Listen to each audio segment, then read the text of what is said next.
Hablemos de Europa, con Julio Ángel Olivares.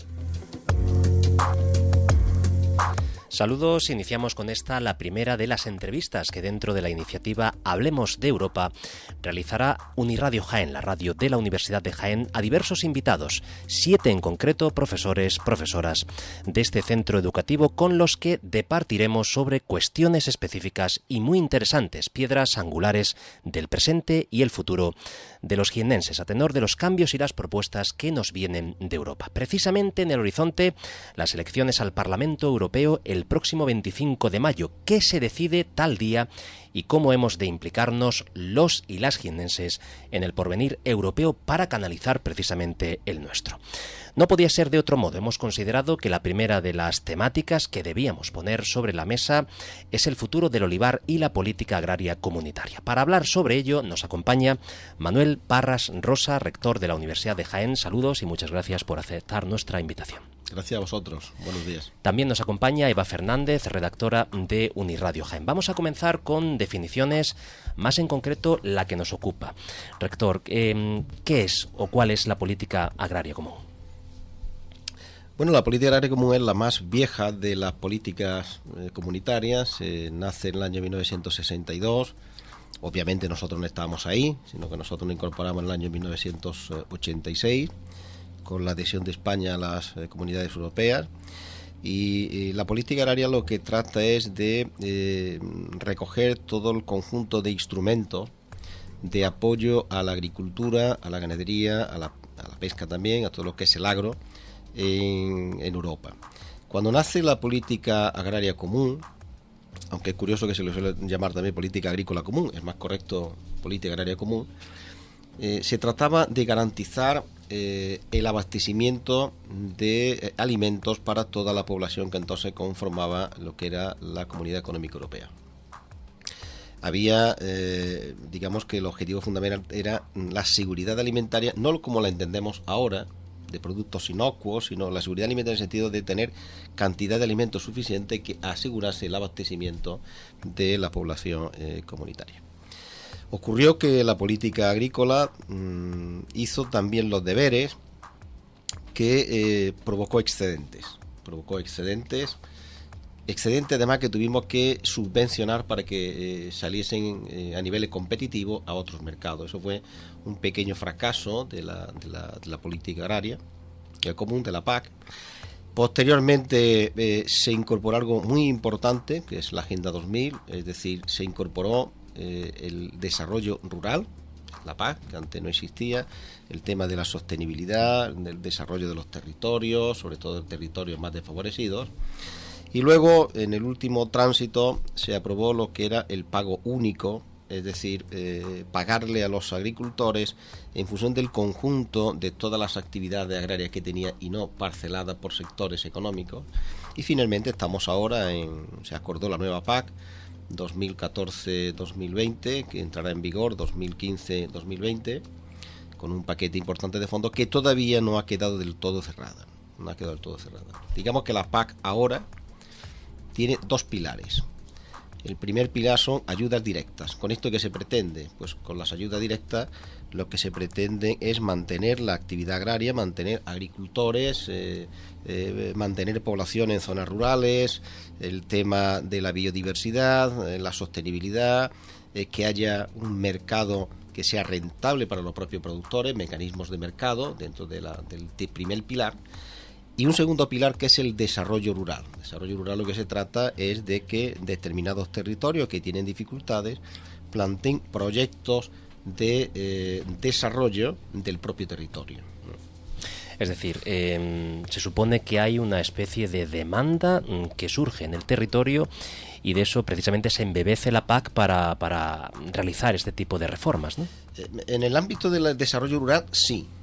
Y todos recordamos los fondos LEADER, en fin, todo esto cuando hemos ido muchas veces a hacer desarrollo rural, hemos visto casitas donde decía con fondos FEDER, con fondos LEADER de la Unión Europea, eso es desarrollo rural, ¿no?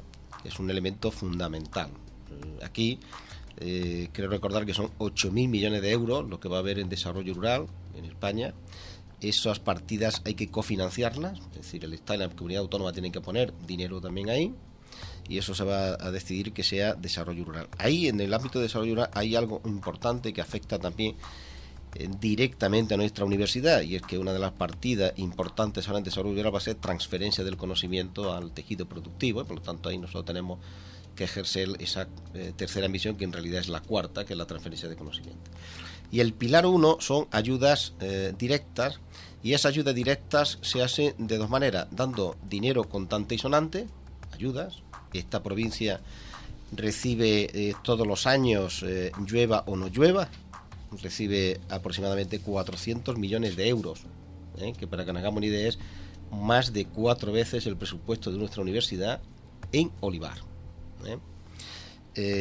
Y luego hay una parte fundamental que yo creo que ha quedado bastante olvidado en esta reforma y que ha sido una lástima, que son los mecanismos de mercado. Es decir, dentro del primer pilar hay una parte que son las ayudas y otros los mecanismos de mercado. Y yo soy bastante crítico con lo que ha ocurrido en el desarrollo de la PAC respecto de los mecanismos de mercado, porque normalmente de los ingresos que tiene un olivarero hay que salvar campaña. Esta, por ejemplo, es una campaña excepcional. 1.700.000 toneladas en España es un récord, ¿no? Pero la pasada fue malísima. Dependiendo de eso, pero en término medio, como promedio, de los ingresos de los agricultores, el 30% proceden de ayudas y el 70% del mercado. Sin embargo, hemos volcado toda nuestra fuerza en el 30% y no hemos apostado fuerte, como debiera haber sido en la política, la PAC, por el 70%. Es decir, el 30% es en pos de la productividad y el 70% es el beneficio. No, los ingresos. El beneficio es diferente. El beneficio es la diferencia que tú tienes entre los ingresos y lo que te cuesta obtener esos ingresos y los costes.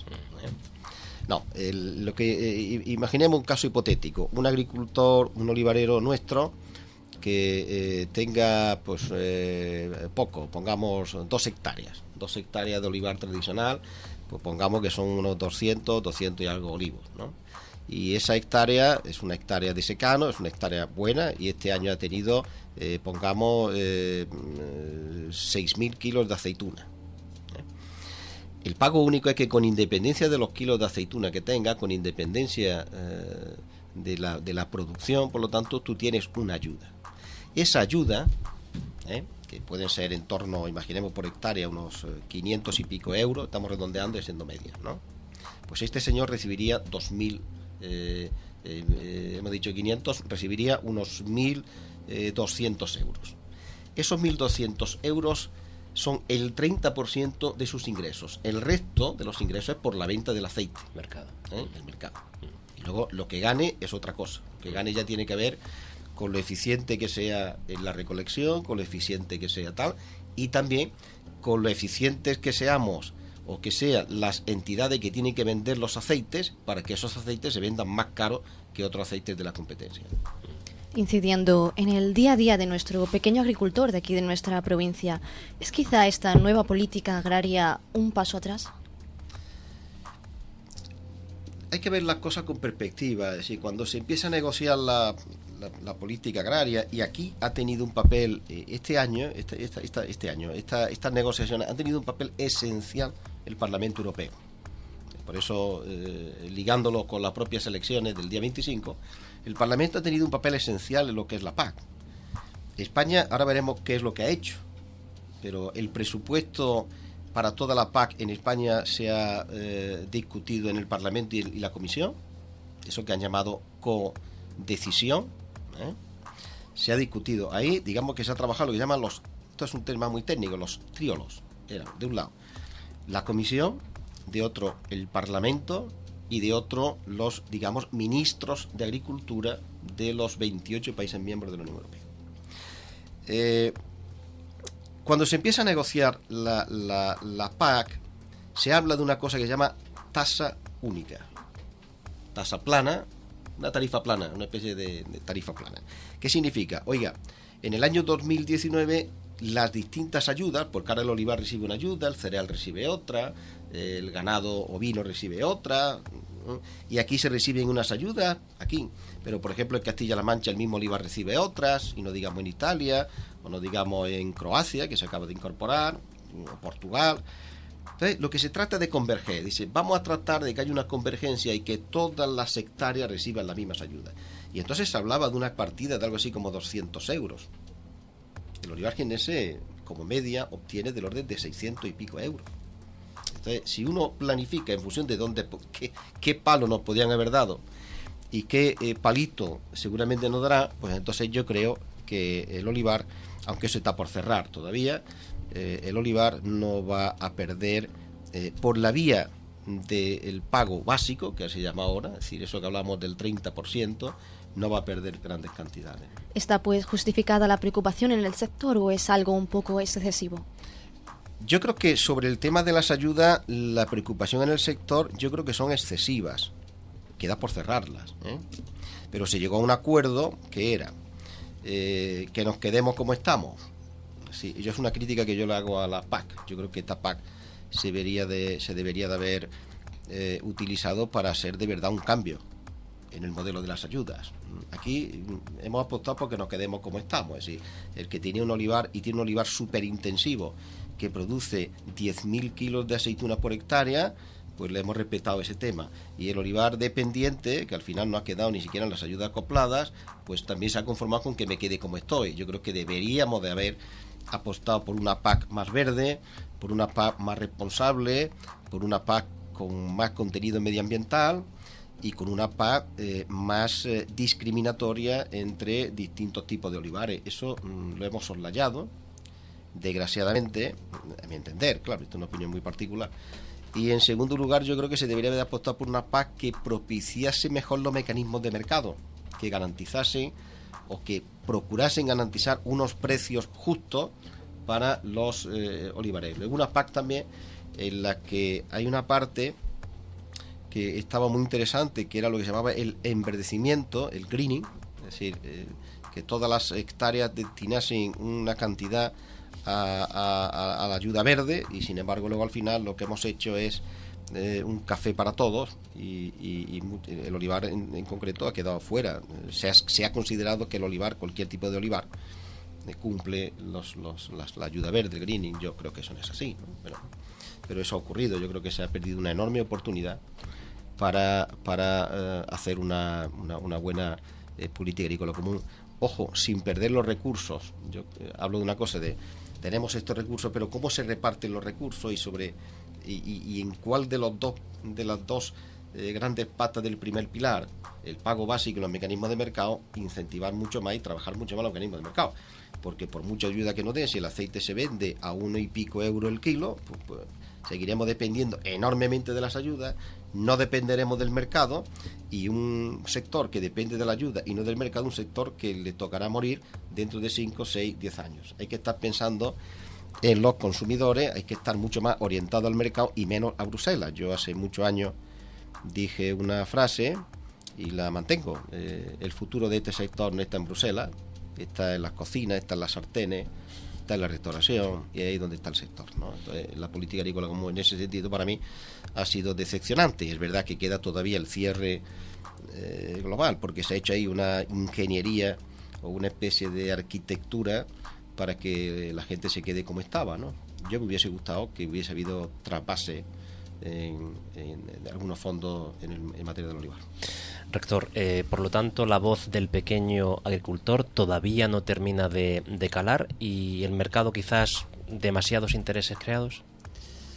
Bueno, los mercados normalmente siempre son intereses. El que vende quiere vender bien, el que compra quiere comprar más barato para después vender mejor. Esto funciona así. Y lo que tenemos que regularlo, es decir, que no haya abusos de poder entre los distintos eslabones que conforman una cadena de valor. Yo soy firme convencido de que hay que trabajar en el mercado, pero un mercado, eso sí, regulado, donde no pueda haber abusos, sino que haya pacto, acuerdo y haya normas que prohíban o que impidan o que penalicen si hay ese tipo de abuso. El pequeño agricultor, ese es un tema curioso. Y digo que es curioso porque ¿qué es un agricultor? Yo pondré mi ejemplo. Yo tengo 66 olivos, ¿no? No me considero un agricultor, pero para la PAC soy un agricultor.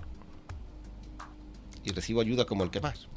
Vamos, como el que más no, como el que tiene evidentemente 0,67 hectáreas, ni siquiera una hectárea, ¿no? Uno de los elementos de esta PAC ha sido la definición de agricultor activo, porque hay que reconocer también que la PAC habíamos detectado que el pago de la PAC le estamos recibiendo campos de golf, aeropuertos y cosas así. Eso evidentemente deslegitima la política agrícola común. ¿Pero qué es un agricultor activo? Pues un agricultor activo se ha definido ahora en el marco que eso ha sido una decisión española. Se ha decidido que sea aquel que al menos, digamos, que obtiene por el mercado como mínimo un 20%. A mí eso me parece bien, no tengo ningún inconveniente. Eso van a quedar, creo recordar las cifras, 70 y tantos mil perceptores de ayuda fuera de ese asunto, salvo que modifiquen ese estatus, y lo harán, ¿eh? Pero, por ejemplo, todos los que recibimos menos de 1.250 euros, como en mi caso, por ejemplo, y mucho, resulta que no tenemos que cumplir absolutamente nada. Nos dan por hecho que somos agricultores activos. Yo creo que no lo somos, pero ahí sí ha quedado, ¿no? Pero es interesante. Más que agricultores hay que decir cuántos hay perceptores de ayuda de la Unión Europea porque realice una actividad agraria, ¿no? Más que agricultor. ¿Cuántos son los perceptores que realizan, eso sí, una actividad agraria? Y ahora hay algo en la reforma que me parece bien, que es que se puede y se debe cultivar, porque antes a veces no hacía, bueno, de hecho no hacía falta cultivar para recibir el pago único, ¿eh? Ahora se debe cultivar, y me parece que eso es sensato, porque si no se cultiva, y se cultiva bien, se debe cultivar bien, ahí están todas las medidas de la condicionalidad, de esto que hablamos del pago verde, aunque ha quedado desvirtuado, va en esa dirección, a mantener la sostenibilidad, a ser un cultivo responsable, a no agotar acuíferos, a ser un uso responsable también del agua, como debe ser, ¿no? Esa parte está bien. Pero ¿qué es un agricultor? En esta provincia ahí o estamos algo así como 110.000 perceptores de ayudas de la PAC. No se puede hablar de agricultor, sino perceptores de ayuda de la PAC. Pero este es un debate interesante, que es un agricultor activo, ¿no? Dire Straits, cultivando el arte de la melodía, el arte de la armonía. Rector, desde luego para cultivar en el sector agrario también hay que tener mucho arte, ¿no? Depende de diferentes notas, matices. Bueno, es que en realidad el cultivar viene de ahí, ¿no? De cultura y de arte, ¿no? Yo creo que en esta provincia hemos avanzado muchísimo, y eso la PAC ha tenido mucho que ver, ¿eh? Sí, el avance de esta provincia del año 86. La PAC, por resumir, ha sido enormemente beneficiosa para nuestra provincia y para el desarrollo del sector olivarero y del sector oleícola, del aceite de oliva, ¿no? Nosotros tenemos aquí alrededor de unas 600.000 hectáreas, 580 y tantas mil. Alrededor de 300.000 hectáreas son de regadío. Se han hecho ahí un esfuerzo enorme por parte de los olivareros. Cultivamos en general bien. Es verdad que tenemos todavía muchos campos desnudos y debieran de no estar desnudos, porque eso provoca una erosión tremenda. Luego invertimos mucho en almazaras. En esta provincia habrá alrededor de 325 almazaras con la tecnología punta última, tecnológicamente muy preparadas. Y luego tenemos en los últimos años una apuesta decidida por la calidad de los aceites de oliva. Hacemos caldos fantásticos en esta provincia. En un último ranking que había de hace un par de años, entre los 50 mejores aceites vírgenes del mundo, había 10 de nuestra provincia. Un motivo del que nos tenemos que sentir desde nuestra universidad muy orgulloso es de que estos aceites, la mayoría de estos aceites, digamos que en sus organizaciones hay personas que han estudiado con nosotros el curso de experto en cata de aceite de oliva u otros cursos semejantes o afines. Y eso es siempre un motivo de satisfacción. Ahí yo creo que supimos acertar, porque en este sector muchas veces ocurre estas cosas, que uno invierte esfuerzo y después esos esfuerzos no son reconocidos, pero hay que felicitar a todos los aceiteros, los pioneros, que hay que felicitar a la Diputación Provincial de Jaén, que con el premio Jaén Selección todos los años selecciona 7 u 8 aceites de mucha categoría, pero sobre todo lo que está propiciando es que este año, me comentaba el presidente, el otro día se iban a presentar 40 y tantos aceites de 30 y tantos municipios. Eso es muy importante, significa que hay una cultura importante cada día más en calidad. Y tenemos, comercializamos cada día mejor, pero todavía tenemos ahí serias debilidades de falta de dimensión, de falta de profesionales en la gestión de las cooperativas, fundamentalmente lo de las cooperativas, porque de las 325 almazaras, 220 y tantas o 230 son cooperativas, pero sobre todo que las cooperativas aquí producen el 80% de todo lo que producimos un año, así que estas son entidades muy importantes. Y en las cooperativas falta todavía aparte de la profesionalización, falta otro asunto importante, que es de conceptuación de lo que es la cooperativa. El año pasado, con motivo del 20 aniversario de nuestra universidad, editamos un libro fantástico, un facsímil de 1928, de un señor, Antonio Gascón y Miramón, que hablaba de la venta de los aceites en conjunto, y decía algo que es muy actual. A veces los cooperativistas, y yo lo soy, pensamos que la cooperativa es el mercado, cuando la cooperativa es el medio para llegar al mercado. Cuando tengamos asumamos bien, yo creo que esta provincia dará un despegue impresionante, porque tenemos un sector que resulta que día a día crece el consumo a nivel mundial, y nosotros somos líderes, producimos aquí el 20% de la producción mundial. Por lo tanto, tenemos que ejercer ese liderazgo y ser capaces cada día más de interiorizar el valor añadido de la cadena de valor. Hace 2 o 3 días leía en un medio de comunicación de aquí de la provincia una noticia que era reveladora de lo que digo. Venía a decir, no recuerdo muy bien el titular, pero era algo así como que cada día nuestras almazaras vendían algo así como 20 o 30 camiones de aceite de oliva, cisternas, ¿no?, de aceite de oliva. Eso es una noticia que en principio parece muy positiva, porque uno dice, bueno, es que estamos dando salida a todo lo que hemos producido, que ha sido mucho, ¿no? Pero por el otro lado es un poco triste que tengamos que vender el aceite en camiones, en cisternas, y no en botellas debidamente etiquetadas en sus mercados, ¿no? Excelentes caldos, cultivo, y por supuesto la Universidad de Jaén, caldo de cultivo en la materia de investigación en producción y marketing también, ¿verdad? Bueno, nosotros aquí tenemos 2 patas importantes. Una, la formación. Tenemos el curso de experto en cata, que es un curso internacional, que lo tenemos con el Consejo Lícola Internacional, y que el Consejo paga 15 becas. Este año subió a 30 becas la anterior edición. Este año no, el año pasado, pero en fin, la edición anterior de este curso académico. 30 becas y da alegría cuando uno... 30 becas para gente de fuera.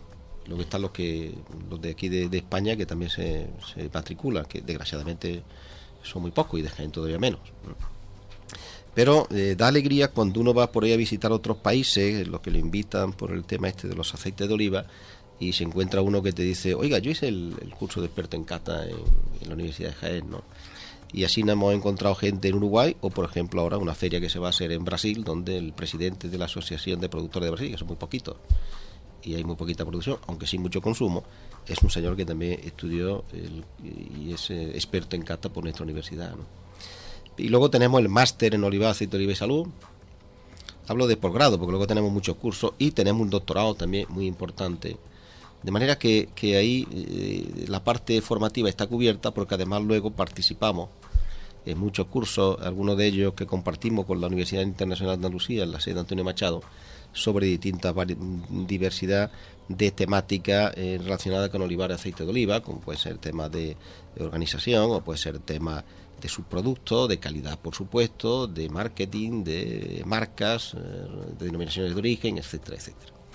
Y luego la parte de investigación, yo creo que hayamos dado un salto tremendo. Hace no más de 10 años aquí había 3-4 grupos que trabajaban en temas de aceite de oliva. Ahora puede haber de 30 más grupos que trabajan en asuntos relacionados con aceite de oliva, y además de una perspectiva muy diferente. Por eso creamos en su día el Centro de Estudio Avanzado en Olivar y Aceite de Oliva, para tratar de hacer investigación multidisciplinar, ¿no? Pero aquí hay personas que están trabajando desde el ámbito de las humanidades, en aceite de oliva, desde el ámbito del cultivo, tanto de la parte productiva, de la parte de calidad, de la parte de plagas y enfermedades, de subproductos, en parte del tema de genómica, por ejemplo, por supuesto en asuntos relacionados con el derecho también, con las políticas de marcas y por supuesto de todo lo que tiene que ver con lo que llamábamos economía de la empresa, el tema de gestión de las cooperativas, donde hay grupos aquí también muy potentes, investigadores que trabajan muy bien sobre ese ámbito, y también del ámbito que más me ocupa a mí específicamente, que es el ámbito del marketing o de la comercialización, ¿no? De hecho, nos han pedido para que nos veamos una idea de qué estamos logrando en este sentido, ¿no? Hace pocos años, cuando se hablaba de aceite de oliva, en la mente de la gente se pensaba en investigación de aceite de oliva, se pensaba en la Universidad de Córdoba. Córdoba, Instituto de la Grasa, son dos instituciones que lo hacen muy bien, que tienen una larga tradición en asuntos relacionados con la investigación de aceite de oliva, el propio IFAPA también, pero sonaban más. Ahora empieza a sonar la Universidad de Jaén, y eso es importante, significa que vamos en la buena dirección. Ya nos han encargado un curso que estamos ahí tramitando para hacerlo sobre cata en Japón. Tenemos un curso pendiente para hacerlo en Brasil, de la mano también de los olivareros y de la propia Diputación Provincial de Jaén. La semana que viene yo no puedo ir, pero la vicerrectora irá, y el director de Secretariado de Investigación irán al Yuf, una universidad de Arabia Saudí, que quiere que nosotros asesoremos a esta universidad en todo lo que tiene que ver con laboratorios, con equipamientos, con proyectos de investigación. Y en mayo recibiremos, el día 19 de mayo, esa semana, recibiremos a los responsables de seguridad alimentaria del Reino Unido que quieren aprender de aceite de oliva, que han decidido venir a la Universidad de Jaén a aprender de aceite de oliva. Y, por poner un caso también, ha salido un proyecto de la Unión Europea de 5 millones de euros, un proyecto de 5 millones de euros, hay que repetirlo varias veces para que uno se dé cuenta de que no se está confundiendo, sobre autenticidad de aceite de oliva, y hay 3 grupos de investigación de nuestra universidad que en 2 consorcios diferentes van a optar a ese gran proyecto, ¿no? Sí. Hay mucho movimiento, afortunadamente, en torno al oliva y aceite de oliva en nuestra universidad. Yo recuerdo que cuando a mí me nombraron vicerrector de Relaciones con la Sociedad, Luis Parra, y eso fue en el año 99, que ha pasado tiempo, pero no tanto tiempo, en esta universidad no había una sala de cata.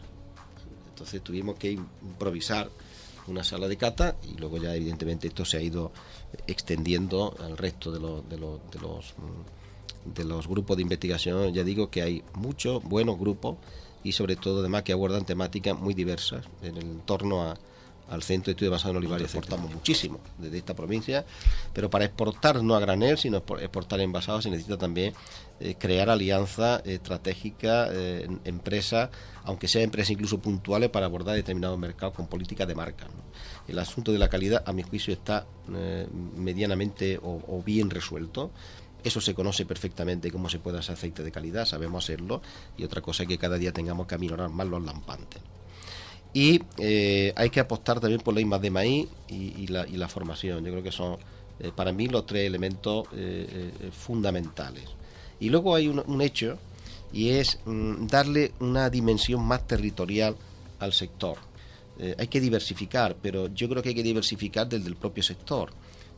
Hay que abrir y explorar bien, ya se está haciendo, nuevos negocios en torno a la aceite de oliva que sean generadores de renta, todo lo que tiene que ver con el tema energético, aunque ahora estamos un poco fastidiados con las normativas que se prevén, todo el tema energético, todo el tema de subproductos, todo el tema de nuevos productos obtenidos a través de los aceites de oliva, yo creo que tiene que ser la línea de actuación. Bien, pues el futuro del olivar y la política agraria comunitaria. Manuel Parras Rosa, rector de la Universidad de Jaén, muchísimas gracias, ha sido un placer. Gracias a vosotros.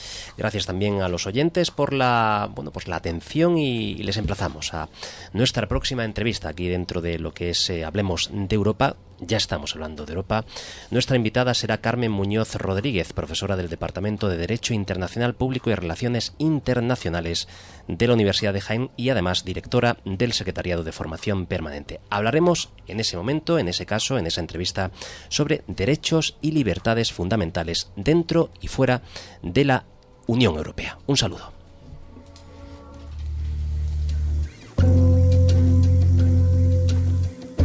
Hablemos de Europa. Entrevista realizada por Julio Ángel Olivares.